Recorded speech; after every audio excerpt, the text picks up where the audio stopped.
ECSI fans, you want to revolutionize your sports investing habits? Allow me to tell you about WagerWire. WagerWire is an app that helps you become a superior bettor by allowing you to sync all your sports books and track all your bets in one place. See your current action, your betting history, and stats. You could also sign up for sports books and collect bonus offers. Follow them at WagerWire on X, as it's the best account on the platform. Head to App Store or Play Store now and search WagerWire and download the app. Good afternoon, sports fans from all around the globe. I am the host, Jeff Dawson, East Coast Sports Investors, and this is still your breakfast bankroll with Julian Edlow at DraftKings for May 2nd, 2024. Shout out to Sean Alvarez at Smooth Turn 2, an amazing breakdown of the Kentucky Derby the previous hour. And Jules, who usually comes on Thursday mornings. We just scheduling conflicts, family first. Was basically thank him to be able to move this till 2 o'clock. Shout out to our proud sponsor and partnership, of course, with WagerWire. If you have not downloaded the app, please do. Run over to Google Play, wherever you download the apps. It's free. Get yourself acclimated to this app. And if you want to join the WagerWire team, send an email to affiliate@wagerwire.com. Tell them JD from ECSI sent you. Travis, Zach, and the rest of the team, family, and community will take good care of you. So without further ado, the star of this show, the one and only Mr. Julian Edlow. How we doing, Jeff? We're doing great, Jules. How are you? Hanging in there, staying up for these NBA games, waking up with sick kids. Third cup of coffee today, I think. It's 2 o'clock. Just keep going. Lot to talk about here. Short window. So I'm high above courtside. So let's get to it. The euphoria for me and the Celtics is long gone. It left the building with Larry and all those guys. But I, of course, had a good rejuvenation with Paul, Kevin, and Ray. And here come the Celtics now with Jason, with Jalen, with Porzingis. Now we don't know when Porzingis is coming back. Facing a Miami Heat team who knocked the Celtics out last year. No Butler, no Rozier. It wasn't if, it was when. Celtics in 5 in blowout fashion last night. Thoughts on last night's game, Porzingis, and your thoughts on the series? Last night's game went the way it should have gone, maybe a little extreme, but like the way every game in the series should have gone. And Miami got a people are using the word outlier. I think that word's fine. An outlier win where they hit 23 threes and they hit 21 in the other 4 games of the series combined. So it's hard to win that way. I still would argue the Celtics should have found a way to win that game. But gentleman's sweep with 4 pretty much blowouts as it should be for this Celtics team against that Heat team without Jimmy Butler. So now you're going to go up against some size without Porzingis. I'm counting Porzingis as out for the next round. No chance. People are saying week to week, whatever. This is the same injury that Giannis has. Giannis had a chance to play on Tuesday, 3 weeks to the day that he was injured, with his team's season on the line. That was a winner-go-home game for Milwaukee, and he didn't play. So that kind of speaks to what this injury is with Porzingis, with the history. 3 weeks is the beginning of the timeline. I think more like a month, which puts it more at like, are you looking at playing game 4, 5, 6 of an Eastern Conference final? With a full expectation or a full understanding that if the Celtics can win the East and are never, behind in a series in an Eastern Conference final, those finals dates are set in stone. It starts on June 6th. So you win the Eastern Conference final on, Memorial Day weekend, you got a week to get healthy. If you can avoid playing Porzingis in 2 games so that you can get him 10 more days rest, that's going to be pretty appealing to them. So I think if you made me bet a game that Porzingis is going to play, I would bet game 1 of the NBA finals. With a chance you see him in the Eastern Conference finals, depending on how he recovers and how that series goes. And I look out at the wild, wild west, and you got the defending champs there, Denver. You got the upstart OKC Thunder. You got a lot of talk of people buying into the Minnesota Timberwolves. The Mavericks, one game away from eliminating the Clippers. I go back east, and we're watching the battle of the Knicks and the 76ers, Jalen Brunson and company versus a banged up Embiid and Maxey. The Pacers tonight can just end the season of the Bucks. I could see it going like what happened to Miami. The Pacers come into Boston. You're not worried about that, are you? A Pacers Eastern Conference Final? Yeah. No. That wouldn't worry me at all. If that's the way things fall. I'm planning on it being the Knicks, outside shot Philly, but we're starting to also open up the idea of an outside shot to Milwaukee. Obviously, they have to win 2 games in a row here, but if Lillard and Giannis wind up playing tonight, which they're going to try to, if they can win 2 games, now they're in the second round against maybe a Knicks team that hasn't been there before, and they can get to an East Final, and by then, Giannis and Lillard are healthy, and Porzingis isn't. So that's the one curveball in the East that I think isn't getting discussed enough in terms of, where the Celtics would suddenly be much lighter of a favorite in the East if Giannis and Lillard are playing and get that team there against a Celtics team that doesn't have Porzingis. But all other options are a pretty wide open scenario. The Knicks can definitely push the Celtics with or without Porzingis, really. But obviously without him, it gives the Knicks a little bit more of a shot. I put the cart before the horse. Let's slow the pace down on that. That's my fault there. Cleveland, Orlando. Is there a preference? Is there, we know what you're going to get from Cleveland. I think Orlando maybe a little more younger, numb to the situation, a little upstart there. To either one of those put the fear in God in you? Not afraid of either of those teams. I could. It's really thin margin of which team you prefer. I could make the argument for why you do or don't want either if you're the Celtics. Both of them have some notable wins over the Celtics over the last 2 seasons. Celtics have also flipped that around and gotten some pretty cakewalk wins over both of these teams as well. Both of them have size. Now, if Jared Allen is dinged up for Cleveland, that makes the Porzingis loss more manageable and I think makes Cleveland a little bit better of a matchup. But Orlando doesn't have a Donovan Mitchell. Banchero isn't there yet. Donovan Mitchell is the type of player that can win you a game by himself, which makes Cleveland a little more scary. What makes Orlando a little more scary is their size, their youth, but they don't have the experience or the Donovan Mitchell killer instinct that Cleveland has. So, long story short, it's 2 different ways of getting to the same place, which I think should be Celtics in 5. Again, you let a game slip at one point because you don't have it that night and the other team has it from 3. But really, these won't be the spreads, but really it should go the same way as the Miami series, just not 30-point victories. They should win 4 games by 12, 15, 18 points. And maybe let one slip. It would be nice to see the one that could slip be a game that they win by 2 and execute down the stretch and kind of win in a way they haven't won many playoff games. But really, when they beat you, they just break you open and go. So I'm curious to see when we get to a close game, because even the one they lost to the Heat wasn't close. That was 10. So I'm curious to see when they get to a close game how they play. But really, Orlando or Cleveland, either way, I would pick Celtics in 5, and I would say all 4 wins are by double digits.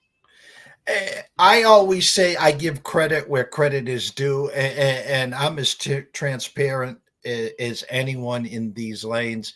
I was 100% wrong on this part. I loved Brad Stevens as a coach. I thought Wick brought him upstairs, A, because he didn't want him coaching for anyone else, and B, he had already given him the extension in the contract, and he's like, you're going to earn your money upstairs. Here, I was the one that says, hey, the Indiana Hoosiers job is open. Which college job is he going back to? It wasn't if, it was when.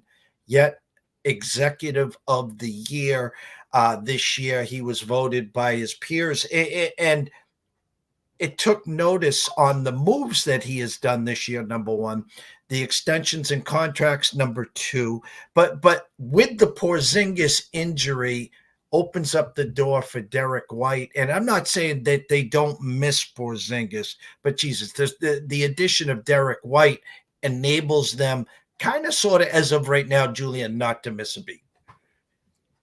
It's really by committee. And Derek White's fantastic. And how much has getting rid of Marcus Smart allowed Derek White to just become the best version of himself, and clearly the best of the trio of guards that have been in combos the last few years, the Smart, Holidays, and White. White's the best of that bunch. And this combination has kind of allowed him to come out. So more opportunities for White. I think it opens up room for Tatum as a rebounder, which he was fantastic rebounding last night.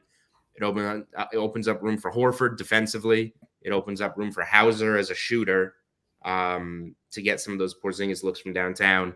It's going to be by committee. That's the boring answer, but they have all types of players that are going to fill that role. Cornette's defense, Bam Adebayo shot 2 of 10 against Cornette last night. So they're going to plug in different guys depending on the matchup. And I'm not worried about it in the short term. I'm worried if the injury is too long term for Porzingis and he doesn't look good when he comes back. If he can't be himself in the NBA Finals, then the Celtics have a problem. The Finals already might be a problem for them with a healthy Porzingis, so they will need it. Age is catching up, father time, whatever. Listen, the Lakers played their ass off. If you bet them every game in the first half, congratulations, you made a boatload. Ran out of gas. They lost to a better team, but hats off, they played their butts off there. Shame on Phoenix.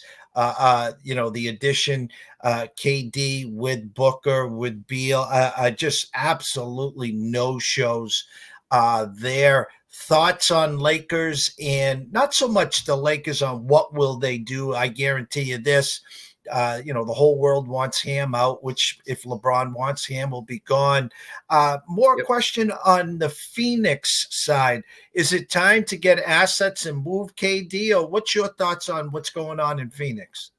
Well, moving Durant is going to be a problem. It's going to be hard to move him at this stage. Nobody's going to take Beal.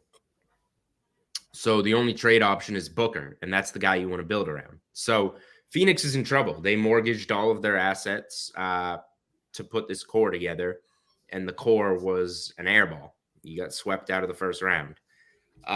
So I would say they changed the coach, and for the most part, run it back unless somewhere gets desperate for Durant that Durant's interested in, which could always happen. It's the NBA, and he's a big name. It could happen, but unless somebody gets desperate for Durant this summer, I would guess coaching change and run it back. And Lakers? Lakers, definitely coaching change. Question is if LeBron is on the move or not, and that's when I can really talk myself into both sides. I can see him being done there and keeping his options open and moving. I do think he'll create a free agency situation for himself. The question is just if he re-signs with the Lakers or elsewhere. And then there's the idea he's in LA. He's close to retirement. He's a businessman. He's got his son potentially coming into the league. The Lakers are more than willing to take him.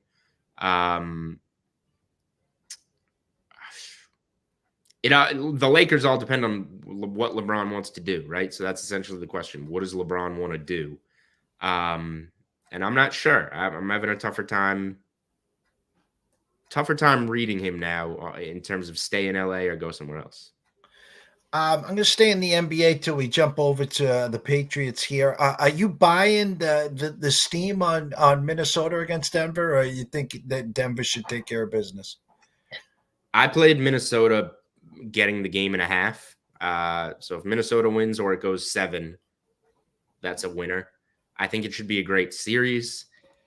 I'd lean Denver in terms of who should ultimately win, but given the price, I think it's priced well towards Minnesota, or was. It's moved, a good amount since. It's going to be a good series. We're going to learn a lot about Minnesota. Was it just how bad the Suns are that made Minnesota look that good, or can they play on this level with Denver?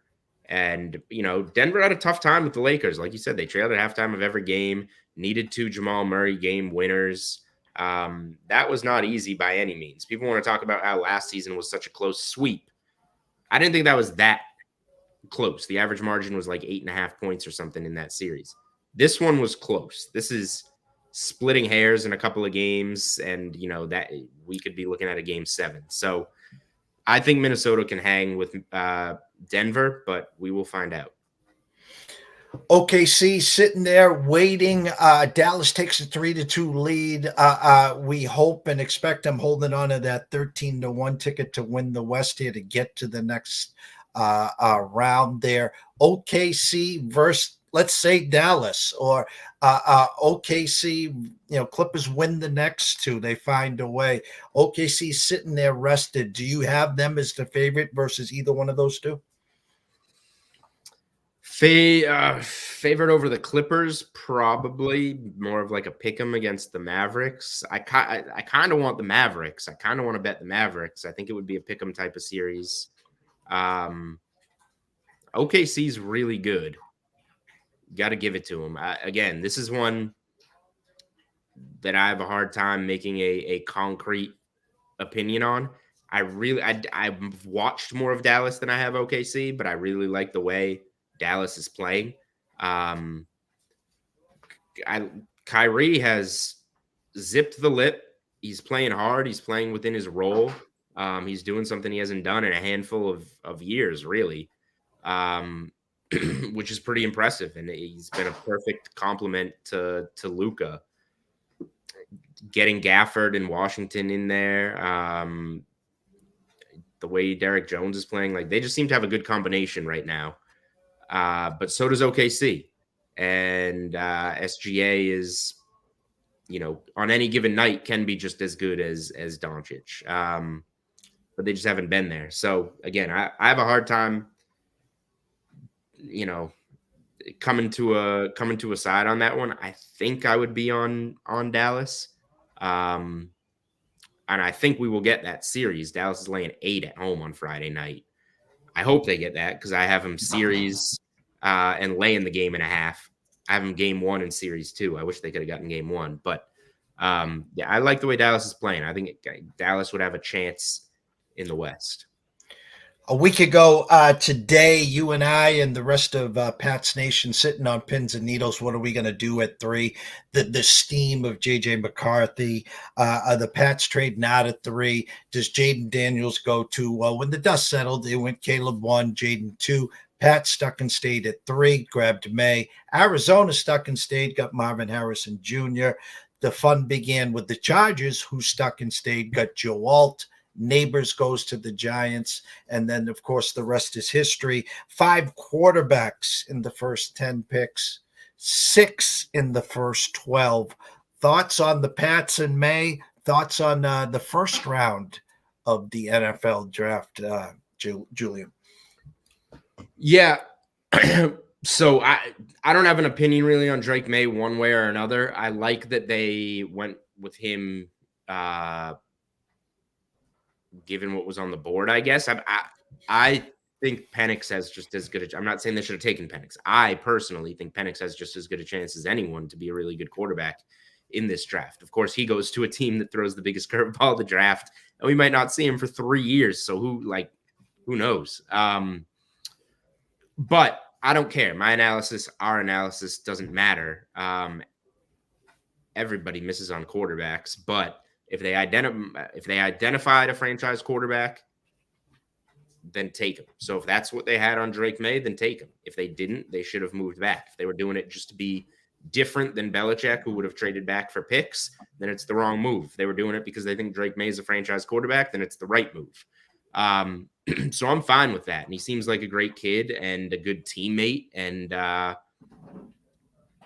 we'll find out what he can be. What I liked about the Patriots draft is that there were no long snappers or kickers that hit 50% of their kicks but have a huge leg.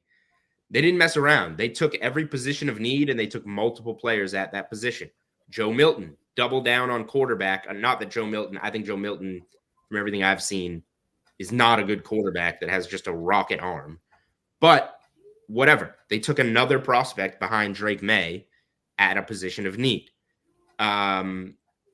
Receiver. They take 2 explosive receivers at a position of need.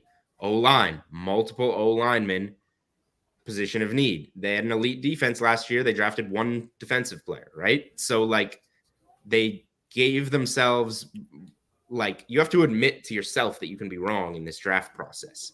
You can't just say you like a player and then, okay, so we like him, so he's going to be a superstar, and we'll plan for that. You plan to miss and give yourself multiple cracks at those positions. And that's what they did. So that's why I liked their draft. I don't know if the player's going to be good or not. I like Jalen Polk as a guy that watched a lot of Washington last year. People feel they overdrafted him. I don't know, but they took a guy they liked, and then they took another guy they liked at the same position. So let's see if it works out.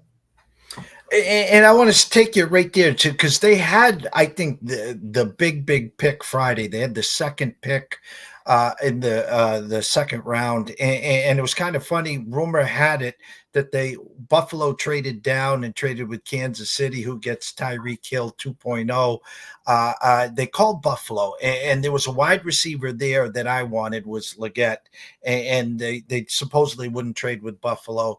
Buffalo wouldn't trade with them, so Carolina gets Leggett. I'm going to ask you something. I'm going to piggyback here. They drafted Gonzalez last year early in the first round, and it's a stud. He got hurt.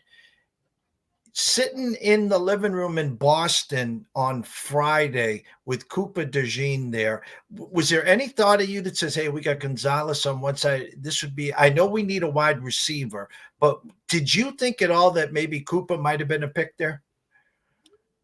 No, because it's not a position of need, really. So for me, I was looking. I'm happy they did what they did. I'll stand by that. I'm not looking at defense. I'm looking to invest in those positions of need on offense. So now we get to sit and wait. We get to now wait for the OTAs. It's going to be exciting. The wide receiver from UCF basically said the line of the draft. He goes, grab your popcorn and make people in wheelchairs sit up and stand. So I thought that was comical. People are excited back here in New England, even though their over is 4.5, Jules. As we prolong week to week here with you, there's going to be a lot more props going up on the DraftKings Sportsbook. Does the 4.5 intrigue you at all right now after the draft? I don't think the draft moves the needle for me in terms of what they should be this year, because they took a lot of long-term prospects, I would say. But what intrigues me is that it's going to be a new team. It's going to be a fresh start for a lot of guys. And they have the lowest win total in the league. It's them and the Panthers coming out at 4.5. So I agree with, and their schedule. They're going to play a last place schedule for the first time in forever. So they should have some easier games on there than the past. So if you're going to tell me they need to win 5 games, juice has gone up to -160. I'll say I agree with the move. They should be able to win 5 games. Would it surprise me if they're 3-14 with the third pick again? Nope. So I'm not going to bet the win total, but I would lean over. NBA playoffs, Kentucky Derby weekend, Red Sox MLB. There's a million reasons why to download, obviously, the DraftKings Sportsbook app.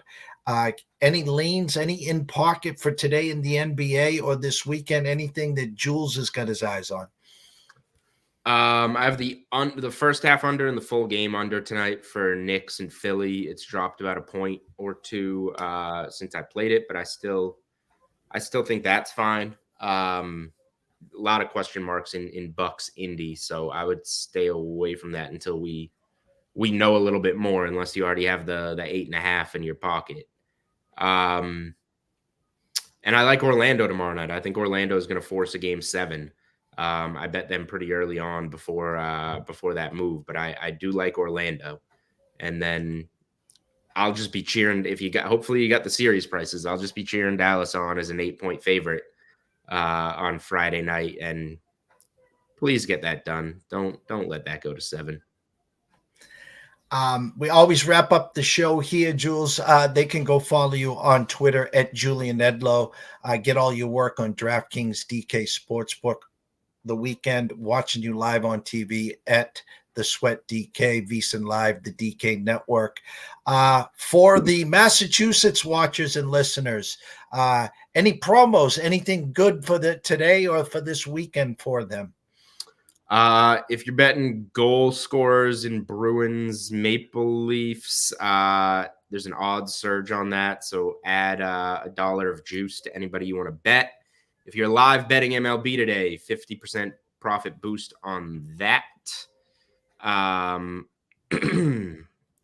Let's see. MLB early win promo is going. I love the early win promos. If you're up by 2 at any point in the game and you have a money line bet on that game, you cash your ticket. I don't know the first thing about horse racing, so I'm not going to pretend I know anything there. What I do know is I would recommend you use DK Horse this year, because I know in the past balances have been separate. It's like you got a DK Sportsbook balance and you got to go do a DK Horse balance. We merged that. I know that. So you can now, if you have any money in your DK Sportsbook, you don't have to go deposit in DK Horse to scare you away and go to another site. You just go in, you can use that balance to bet on the Kentucky Derby. Well, as always, and as we close here, Jules, you got to give out a shout out to where they can watch you live this weekend. Yep, back to Saturday and Sunday after a lovely day off. But 8 a.m. to 10 a.m. Eastern on the Sweat, DraftKings Network, VSiN, Samsung TV, Twitter, all types of other places. Jules, always a pleasure. Thank you so much for juggling. We'll catch you next Thursday morning. Not a problem. Take care, Jeff. Take care, Julian. The one and only Julian Edlow at Julian Edlow at DK Sportsbook at VSiN Live. I mean, there's a million places to catch him. The Sweat DK Network.